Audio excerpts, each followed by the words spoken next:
दोस्तों, आप में से बहुत सारे बच्चों को सबसे बड़ा प्रॉब्लम क्या होता है पता है कि फिजिक्स के अंदर जब वो पढ़ना स्टार्ट करते हैं तो उनको क्या पढ़ना चाहिए, क्या बिना मतलब का नहीं पढ़ना चाहिए, जिस पे आपके बोर्ड एग्जाम से रिलेटेड ज़्यादा चीज़ों पे कोई असर नहीं पड़ता। पर बहुत सारे बच्चे बस पढ़ते रहते हैं और क्या पढ़ना चाहिए क्या नहीं पढ़ना चाहिए इनको पता ही नहीं रहता। तो आज मैं आपको बताने वाला हूँ। एंड दोस्तों, एक चीज़ का बहुत ज़्यादा बुरा लगा है। मैंने बोला, बहुत दिनों से मांग कर रहे थे कि सर हमें भी हम हमारे यूट्यूब चैनल पे भी कुछ लेके आओ। तो मैंने सोचा यार, पंच का वास्ता तो हमारा एंडिंग में आता ही है, बट उसके पहले बच्चों के लिए हम कुछ लॉन्च करें। तो कल मैंने बोला था जाके वीडियो का व्यू देखोगे तो बताना चाहूँगा, पहले एक वीडियो का व्यू 6 से 7 हज़ार गया, दूसरे का भी 3-4 हज़ार गया। पर मैंने बोला था कि जाके डिस्क्रिप्शन में जो लिंक दिया हुआ है, जो PYQ सीरीज, हमने मैथ का PYQ सीरीज 5 तारीख को शाम को 8 बजे रखा है, उसको 2000 लाइक मुझे चाहिए तो चाहिए।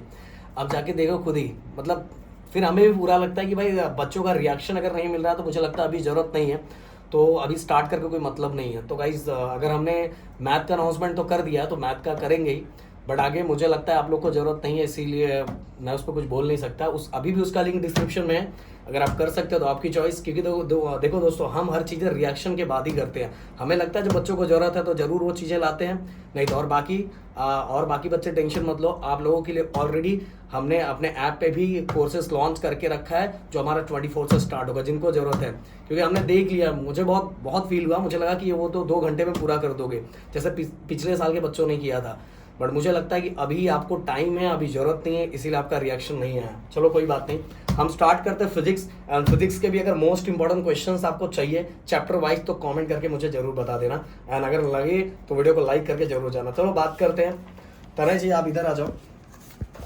अब जैसे मैं एक एग्जांपल लेना चाहूँगा, रोटेशनल डायनामिक के अंदर गाइस जनरली आप देखोगे तो बहुत सारी चीज़ें आपको दिखाई देती है। जैसे बहुत सारे बच्चे क्या करते हैं, सबसे पहले एक्सरसाइज के न्यूमेरिकल्स करने हैं। मैंने बहुत बार पिछले कई वीडियोस में मैंने आप लोगों को बता दिया है कि एक्सरसाइज के अंदर देखोगे ना तो बहुत सारे ऐसे न्यूमेरिकल्स है जो 4 मार्क्स से न्यूमेरिकल और उससे भी बड़े न्यूमेरिकल्स है। एंड वैसे न्यूमेरिकल्स आपके एग्जाम्स में पूछे नहीं जाते। ओके, आपके एग्जाम्स के अंदर अगर मैक्सिमम मार्क्स की अगर मैं बात करूं तो 3 मार्क्स से ज़्यादा के न्यूमेरिकल्स नहीं पूछे जाते। 3 मार्क्स, 2 मार्क्स, 1 मार्क्स, यही न्यूमेरिकल पूछे जाते हैं। हाँ, अपनी प्रैक्टिस के लिए आप कर सकते हो, बट अगर आपका पॉइंट ऑफ व्यू है कि सर मुझे बोर्ड एग्जाम वाइज फोकस करना है, मेरा बाकी स्टडी नहीं हो पा रहा है, तो भाई मैं आपको पहले बोलूंगा कि पहले ऐसे न्यूमेरिकल्स फोकस करो, ऐसे न्यूमेरिकल। ये देखो छोटे छोटे जो न्यूमेरिकल्स है, इस तरह के न्यूमेरिकल्स। फिर गाइस मैं आपको बताना चाहूँगा कि देखो इस तरह के न्यूमेरिकल 3 मार्क्स के आ सकते हैं। फिर इसके बाद गाइस मैं आपको समझाना चाहूँगा कि ये देखो, अगर इस तरह के न्यूमेरिकल देखोगे तो बहुत ज़्यादा बड़ा है, तो इस पर फोकस नहीं करोगे तो भी चलेगा, आप देख के ही समझ में आ जाएगा। ये देखो, ये भी न्यूमेरिकल अननेसेसरी बहुत बड़ा है, तो ऐसा करके कोई मतलब नहीं है। देखो गाइस, फिर इसके देखो ये न्यूमेरिकल आपको छोटू वाला न्यूमेरिकल करके रखना चाहिए। तो ऐसे छोटे छोटे न्यूमेरिकल की प्रैक्टिस करके रखनी चाहिए।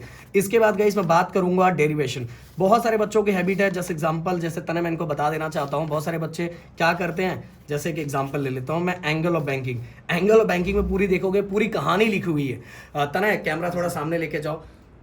क्या आपको तरह लगता है कि पूरी कहानी लिखने की जरूरत है? एग्जाम में अगर डेरिवेशन एंगल ऑफ बैंकिंग आता है तो 4 मार्क्स के लिए आता है।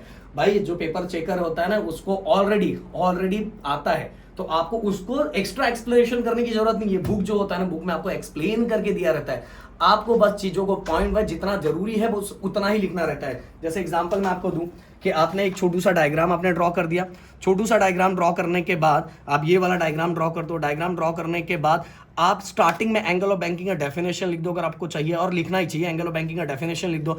एंगल ऑफ बैंकिंग डेफिनेशन के बाद इसके अंदर आपने क्या क्या कंसीडर किया, नॉर्मल रिएक्शन को कैसे रिजॉल्व किया, फ्रिक्शन को कैसे रिजॉल्व किया, एमजी को कौन बैलेंस कर रहा है, फिर इसके नॉर्मल रिएक्शन क्या है, ये सभी बस इसमें इससे रिलेटेड चीजों को आपने स्टार्टिंग में लिख दिया। फिर इसके बाद आपने डेरिवेशन स्टार्ट कर दिया। डेरिवेशन के जो मेन पॉइंट है उसको बॉक्सेस बना दिया, देन फाइनल रिजल्ट लिख दिया, आपका काम हो जाएगा। बिना मतलब अननेसेसरी चीजों की पूरी कहानी लिखने की बिल्कुल जरूरत नहीं पड़ती गाइस। जैसे एग्जांपल और मैं ले लेता हूं, कोनिकल पेंडुलम का ओनली डेफिनेशन के बाद डायग्राम्स के बाद गाइस कौन किसको बैलेंस करा जाए, टी टेंशन टी को कितने कंपोनेंट में रिजॉल्व किया है, टी कॉस थीटा को कौन बैलेंस कर रहा है, सेंट्रीपिटल फोर्स के लिए कौन सी चीज जरूरी है। बस ये स्टार्टिंग है 3-4 पॉइंट लिखने का, देन डायरेक्ट डेरिवेशन स्टार्ट करने का, देन फाइनल रिजल्ट, और आपका काम हो जाएगा। बट मैं बताना चाहूंगा ना, बहुत सारे बच्चे अननेसेसरी पूरी कहानी सेम टू सेम रट्टा मार देते हो। भाई आप 12 स्टैंडर्ड के अंदर हो, कौन सी क्लास के अंदर, 12 स्टैंडर्ड के अंदर हो, ये गलती बिल्कुल आपको नहीं करना है।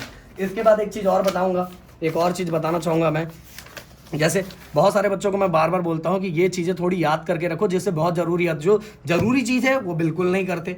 और ये भी ये एनालॉग याद रखोगे कि लीनियर में क्या होता है, ट्रांसलेशन में क्या होता है, तो आपके लिए बहुत ज़्यादा हेल्प होगा। इवन गाइस ये आप याद करके रखो, ये फॉर्मूले के लिए बहुत याद होगा, बहुत ज़रूरी होगा। जो काम की चीज़ है वो नहीं करेंगे, जो बिना मतलब की चीज़ें बहुत ज़्यादा करते बैठते हैं। जैसे गाइस ये देखो, ये छोटू सा न्यूमेरिकल्स है, ये बहुत ज़रूरी होता है। बट वो पहले बैठेंगे कि नहीं मैं पहले बहुत बड़ा बड़ा न्यूमेरिकल करूंगा, नहीं भाई, एग्जाम जाके देखो, वेरीफाई करो, चेक करो, आपको पता चल जाएगा। एंड बहुत सारे बच्चे ना क्या करते हैं पता है, कुछ हार्ड डिफिकल्ट चैप्टर होता है वो सबसे पहले उठाते हैं, उनको लगता है यार इसका वेटेज ज्यादा है, पहले ये करना चाहिए। अरे मेरे दोस्त, वेटेज ज्यादा है तो उसमें से क्वेश्चंस भी ज्यादा आएगा ना।